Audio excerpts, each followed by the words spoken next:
மாவு எடுத்துருக்கேன். நீங்கள் எந்த கப்பில் வேணால் மெஷர் பண்ணிக்கோங்க.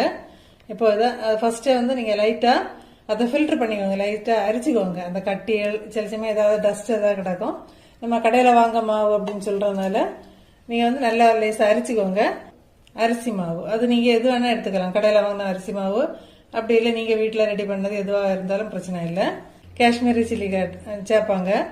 அது வந்து அவங்கவுங்க ஆப்ஷனல் தான். நான் இப்போ வந்து வெறும் தனி வத்தல் பொடி தான் சேர்த்துருக்கேன். 1 ஸ்பூன் இஞ்சி பூடு பேஸ்ட் இதை நீங்கள் சேர்த்து பாருங்க, டேஸ்ட் சூப்பராக இருக்கும்.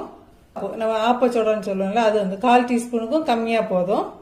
இனி வந்து உப்பு தேவையான அளவு குறைச்சி சேர்த்துக்கோங்க. இப்போ நம்ம கிறிஸ்பியாக வர்றதுக்கு லாஸ்ட்டாக வந்து ஒரு இன்க்ரீடியன்ட் சேர்க்க போகிறோம். அது நிறைய பேருக்கு தெரியும், இருந்தாலும் பிகினர்ஸ்க்காக சொல்கிறேன்.